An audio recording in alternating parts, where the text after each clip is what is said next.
우리에게 주시는 하나님의 말씀은 신약 성경 중에 마태복음 21장 33절에서 41절까지 말씀입니다.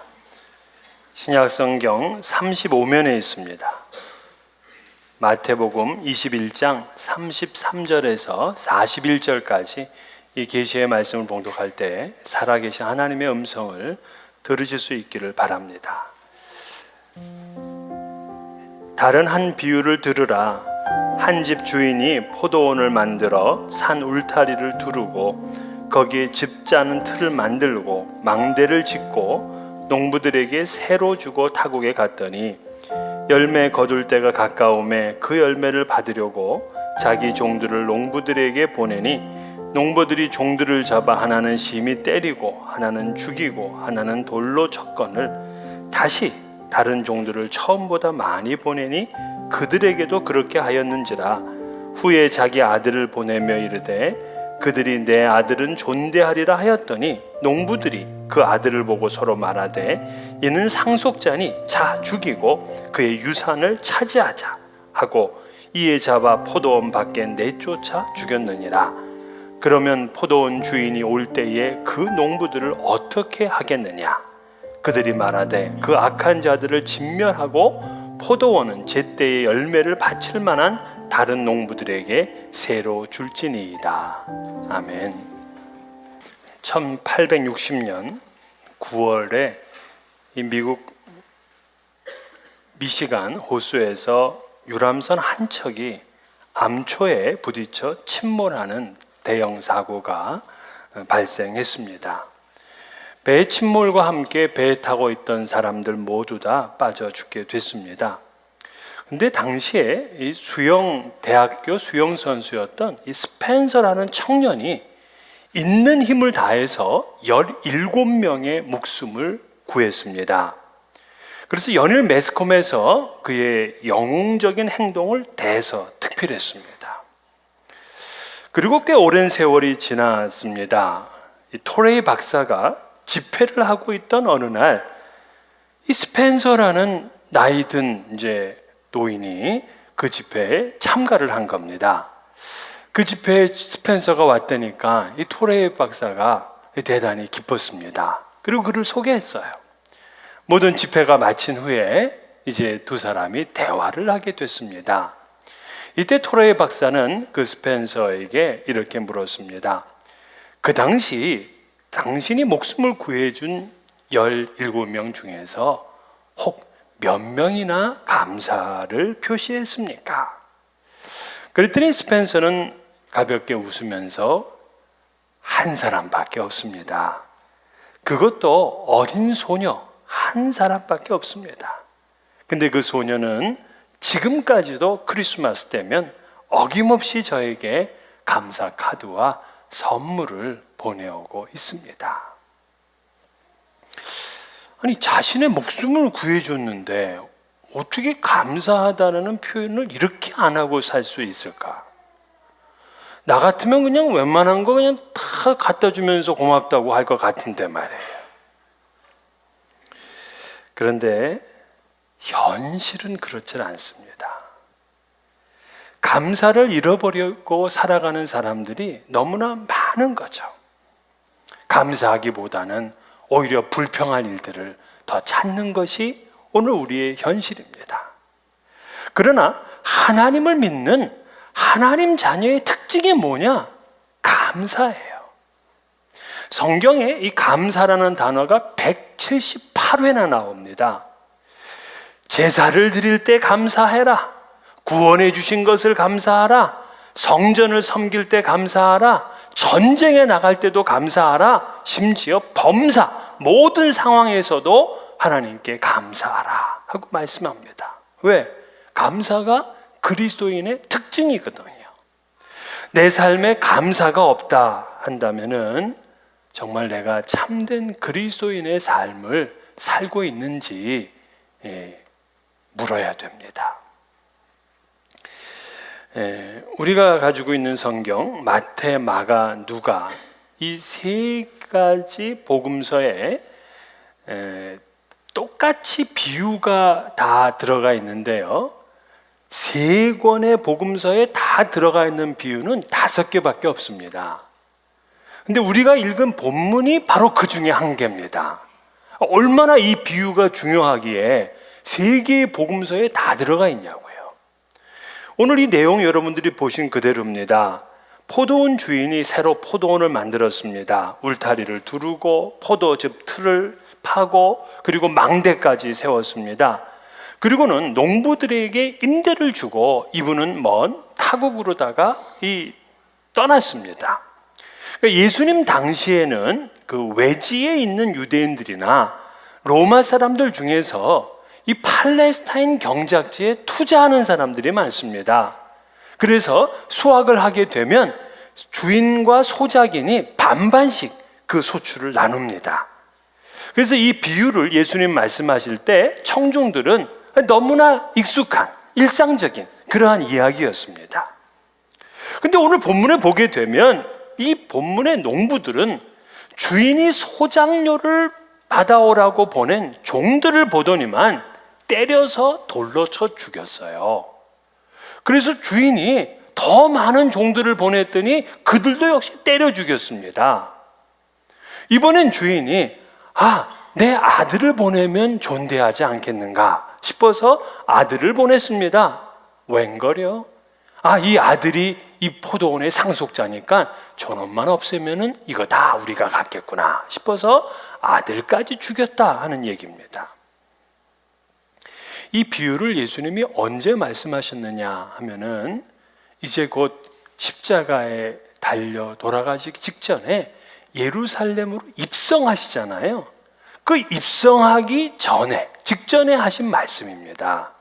그러므로 이 비유는 당시의 대제사장들과 유대 백성들의 장로들의 그 무지와 불신앙을 깨우치고 회개를 촉구하시기 위한 의도였습니다. 하나님께서는 아브라함을 선택하시고 이스라엘을 택하셨습니다. 그러면서 이들이 복의 근원이 되어서 모든 민족을 축복하는 사람들이 되기를 바랬습니다. 제사장 나라가 되어서 하나님을 이 세상 사람들의 마음으로 이끌고 이 세상 사람들을 하나님께로 인도하는 그러한 직분을 감당하기를 바랬는데 웬걸요? 이스라엘은 지나친 선민의식에 빠졌습니다. 그리고는 이방 세계에 대한 축복의 의무를 외면하고 자기 자신들이 우상 숭배하며 타락해버리고 말았습니다. 하나님께서는 돌아오라고 선지자들을 계속 보냈죠. 그러나 그 선지자들을 죽이고 그들의 말을 듣지를 않았습니다. 결국 하나님께서는 그 독생자 예수 그리스도를 이 땅에 보내주셨는데 이 어둠이 빛을 깨닫지 못하고 결국에는 예수님을 십자가에 못 박아 죽이고 말았습니다. 예수님께서는 이러한 사실을 미리 아시고 그들의 무지와 불신앙을 책망하기 위해서 이 비유의 말씀을 주신 겁니다. 어떻게 이렇게 농부들이 끔찍한 일을 할 수가 있는가? 그들은 왜 주인에게 감사하지 못하고 왜 나누지를 못했을까? 그 첫 번째 이유를 본다면은 그들은 포도원의 진정한 주인이 누군지를 몰랐기 때문에 그렇습니다. 자신들이 포도원에 세를 들었고 소작농이라는 사실을 모르니 자신들이 주인으로 착각하니까 끊임없이 악한 길을 갑니다. 여러분, 우리가 왜 하나님께 감사를 드리지 못할까요? 내가 가지고 있는 이것들이 다 내 것이라고 착각하기 때문에 그러거든요. 내 가족, 내 가정, 내 사업체, 내 지식, 내 건강, 내 물질, 이거 다 내 거다. 내가 만든 거다. 이것의 주인은 나라고 생각하니까 하나님에 대한 감사가 인색해집니다.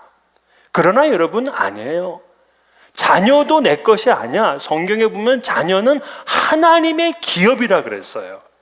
하나님의 기업이기 때문에 우리가 성심을 다해 자녀를 키우는 겁니다. 비즈니스, 그거 내 것 같죠? 하나님이 그만큼 내게 물질과 지능을 주셨기 때문에 지금 비즈니스를 잘 감당하고 있는 거예요.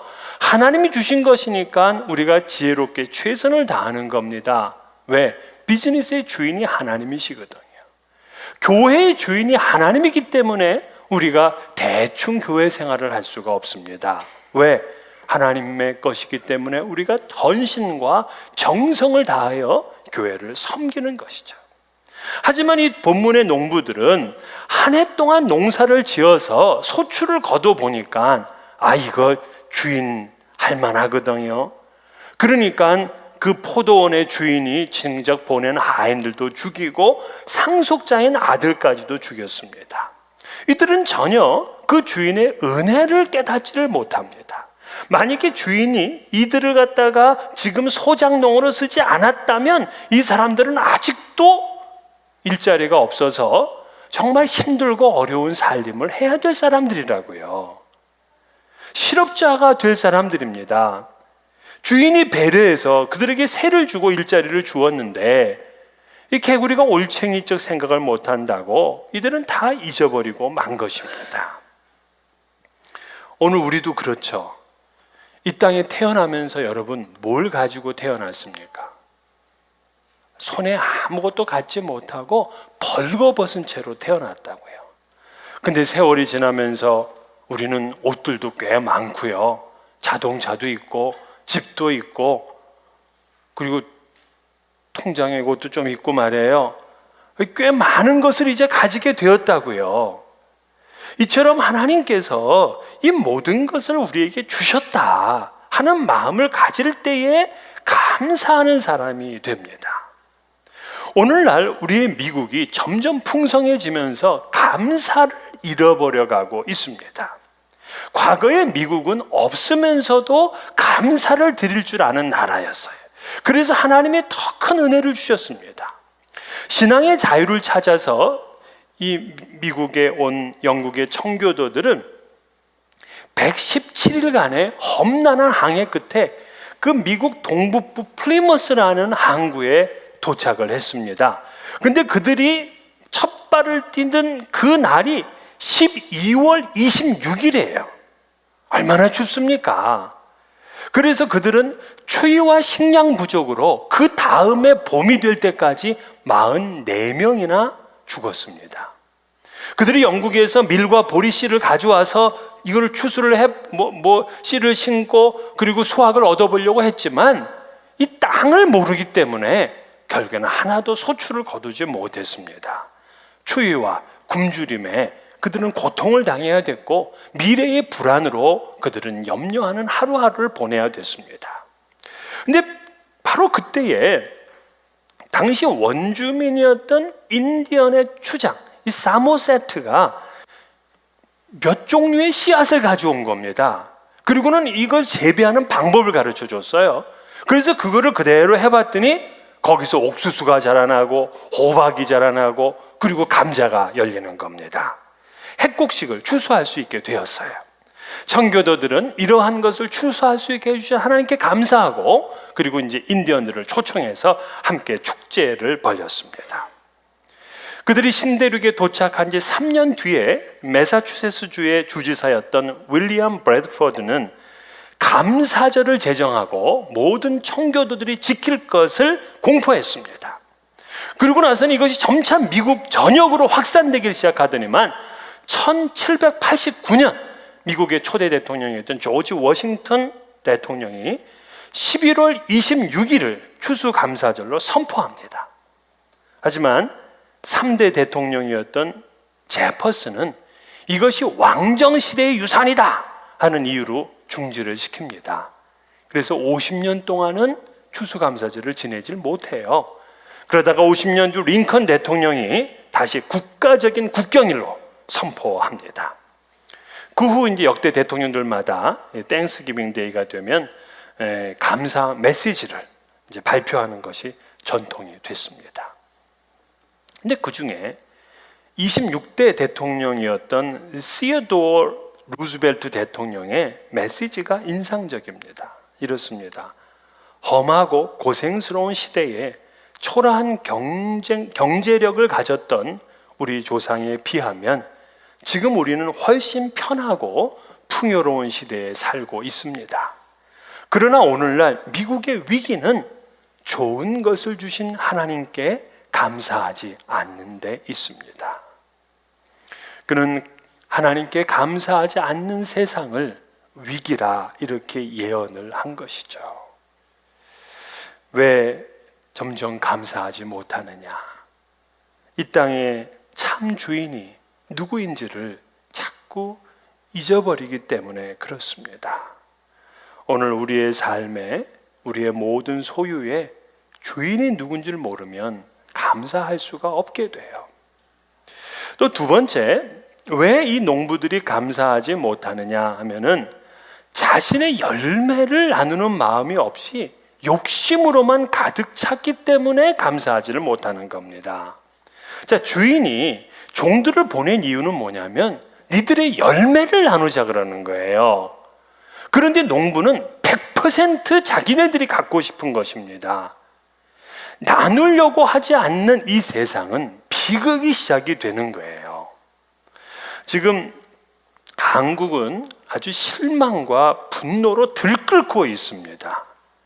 그 오랫동안 지적되어 온 이 박근혜 대통령의 무능함, 이렇게 무능할 줄 몰랐어요. 게다가 오만함과 거짓됨, 이런 거로 인해서 온 국민들이 지금 촛불을 들고 나오고 하야와 탄핵을 외치고 있습니다.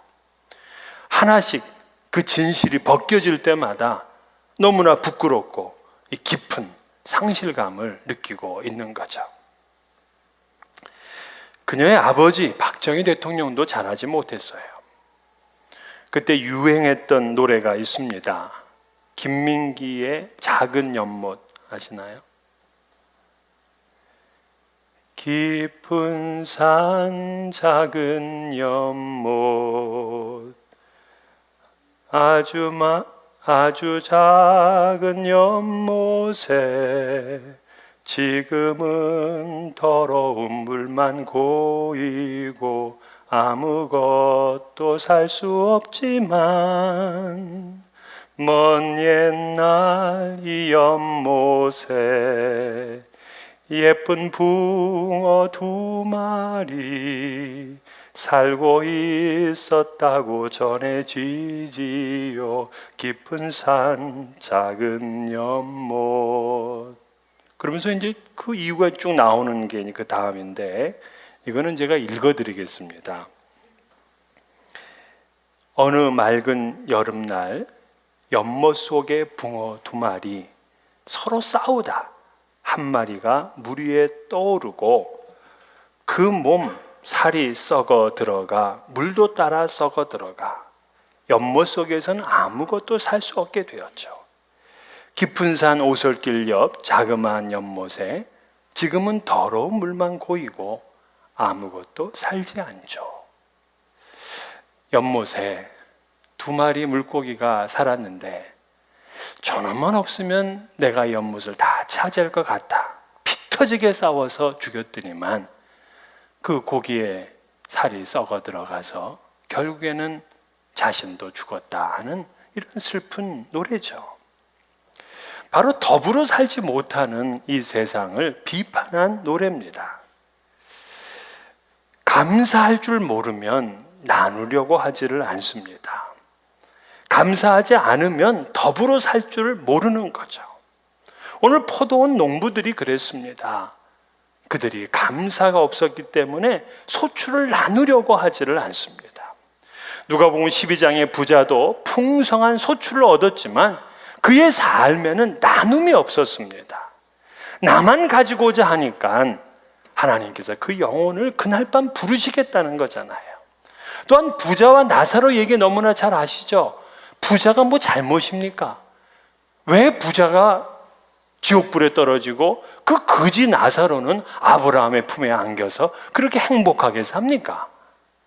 다른 거 아니거든요. 나누지를 못했기 때문에 그렇습니다. 욕심이 잉태한 즉 죄를 낳고 죄가 장성한 즉 사망에 이른다고 했습니다. 추수감사는 원래가 하나님께 감사하고 사람들과 이웃들과 나눔에서 시작을 한 것입니다. 나만 알고 나만 가지겠다 하는 사람은 결국에는 감사를 드리지 못하게 되는 거죠. 끝으로 세 번째, 이 농부들은 감사가 더 큰 축복의 통로가 된다는 사실을 몰랐기 때문에 그렇습니다. 분명하게 감사하고 나누면 그것이 더 큰 복으로 돌아와요. 제가 어릴 때 우리 집에 분명히 수도가 있었는데 그 마당 중앙에는 펌프가 하나 있었습니다. 그래서 그 펌프를 그렇게 이제 펌프질을 하게 되면 물이 그냥 콸콸콸콸 나오는데 얼마나 시원한지 몰라요. 그래서 밖에서 그냥 다방구 좀 하고 돌아와가지고 땀이 나면 그 이제 등목을 합니다. 우통을 다 벗어 적기고, 그리고 그 차가운 물을 갖다가 등에다가 그냥 확 부으면은 심장마비 안 걸리려고 막 숨을 거칠게 쉬고 그런다고요. 그리고 세숫대야에다가 물 받아서 발 한번 적셨다가 나오면 그날 샤워한 거예요, 그게. 그런데 우리 엄마가 그러고 나면은 거기다가 그 물로다가 미숫가루를 타줍니다. 얼마나 맛있는지. 그땐 또 얼음이 없잖아요. 얼음이 없으니까는 꼭 나한테 얼음 사오라고 시켜. 그러면 동네 그 골목에 가면 얼음집이 하나 있는데 그 얼음 하나 그 새끼줄에 묶어가지고서 다 가져온다고. 가져오면은 송곳으로다가 짜게는 것도 내 목이야. 망치를 가지고 다 깨면은 하나도 같은 종류가 없지만 그 얼음 맛은 지금 어디도 안 돼. 그런데 이 펌프가 그렇게 좋고 참 거기 시원한데 말이에요. 펌프를 얼마간 쓰지 않으면 아무리 펌프질을 해도 물이 나오질 않습니다. 물이 다 바닥에 난 것처럼 반응이 없어요. 그 이때 어떻게 하느냐? 부엌에 가서 물에다가 바가지 하나를 딱 가지고서 그 위에다가 철철 붓고서 이걸 가지고서 그냥 펌프질을 하면은 언제 그리는 듯이 그냥 또 물이 콸콸콸콸 쏟아진단 말이에요. 나는 작은 바가지 하나 물을 부었는데 온 집을 채울 만큼 물을 내뿜습니다. 우리가 이것을 뭐라고 하느냐? 마중물이라고 해요. 마중물. 여러분, 이것이 바로 감사의 축복입니다. 우리도 감사의 마중물을 좀 부어야 돼요. 지금 당장 이거 내가 더 많이 가진 것 같지만 아니에요. 감사의 마중물을 붓게 되면 여기에 더 큰 하나님의 축복이 있습니다. 이 구약성경의 룻을 보세요. 그 룻은 시집을 갔더니 남편이 덕하니 죽고 말았어. 그런데다가 이 시어머니는 너무나 가난합니다. 시어머니를 따라 유대 땅에 왔지만 무슨 뭐 재산이 있습니까? 아무것도 가진 게 없으니까 오히려 이 룻이 공양을 해야 되는데 이방 여인이 이 베들레헴까지 와서 어떻게 장사를 하겠습니까? 뭐 직장을 다니겠습니까? 이 여인이 할 수 있는 일이 뭐냐? 남이 떨어뜨린 이삭을 주워오는 것밖에 없는 거예요. 그래서 동네를 두리번거리면서 이삭을 주우려다가 보아스 집으로 들어갔네. 근데 보아스가 딱 보니까 아유, 저기 한 여인이 이렇게 오는데 불쌍해. 그러니까 여인을 불러다가 얘기를 합니다. 다른 데 가지 말고 우리 집에서 주서라. 아니, 우리 집에서 좀 하나 떼주면 안 됩니까? 우리 집에서 주스래. 그리고 또 뭐라고 합니까? 하인들이 먹는 물이 여기 있으니까 목마려우면 물도 마시라. 웬만한 여인 같으면 자존심 팍 상합니다. 내가 지금 이거 주술 사람으로 보이느냐 말이야. 내가 지금 하인들이 먹는 물 또 마실 사람으로 보이느냐. 이렇게 한마디 하면은 이건 끝이었어요. 그런데 이 룻이 어떻게 반응하느냐? 룻기 2장 10절에 이럽니다. 엎드려 땅에 대고 절하며 그에게 이르되 나는 이방 여인이거늘 당신이 어찌하여 내게 은혜를 베푸시며 나를 돌보시나이까. 아니, 이 자그마한 일에 그는 엎드려서 감사와 은혜를 표현했어요.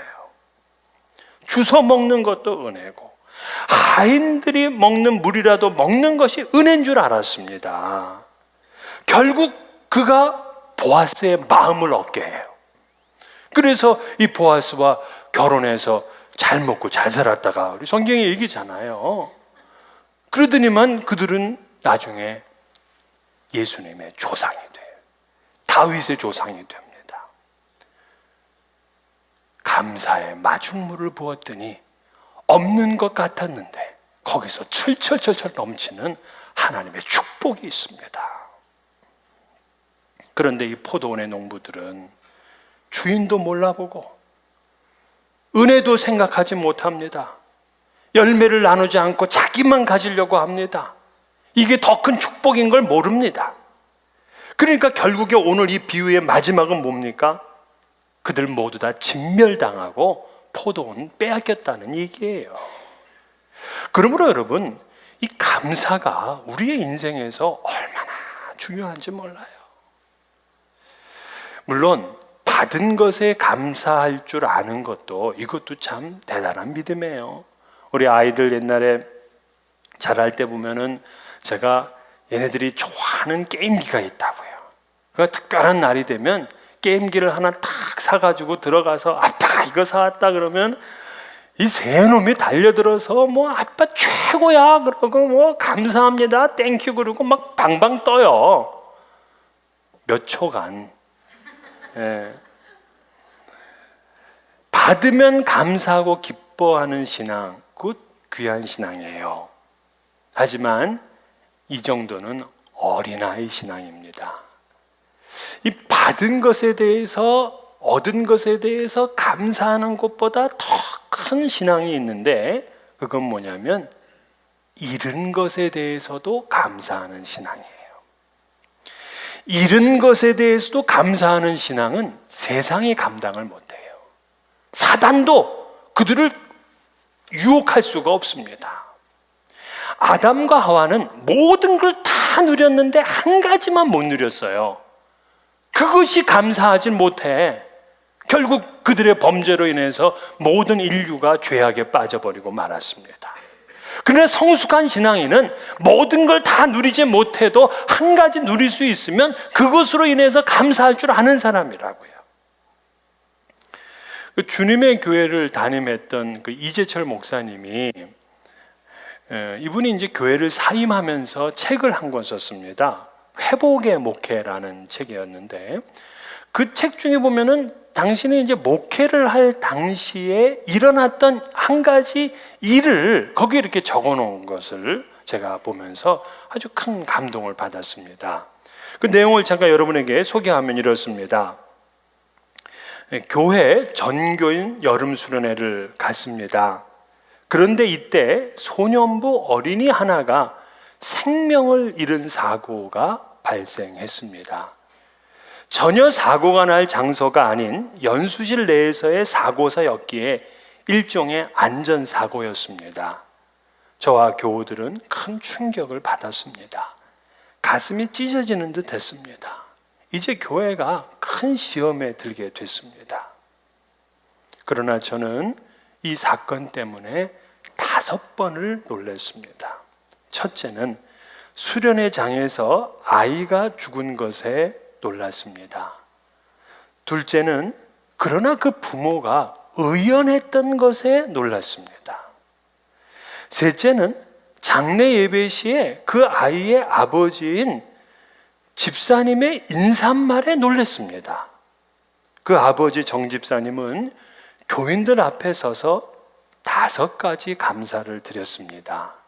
첫째, 주님께서 민홍이를 모태에서부터 믿게 하시고 어릴 때 유아 세례를 받게 해주신 것을 하나님께 감사드립니다.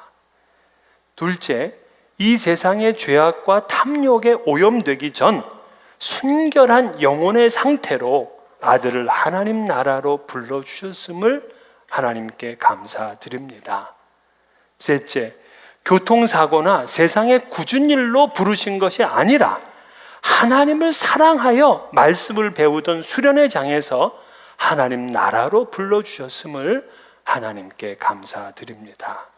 넷째, 그동안 아들이 차지하고 있던 자리가 당장은 공허하게 보이겠지만 하나님께서는 감당할 시험밖에는 주지 않는다 하셨으며 그 빈자리를 하나님의 은총으로 반드시 채워주실 것을 믿음으로 하나님께 감사드립니다.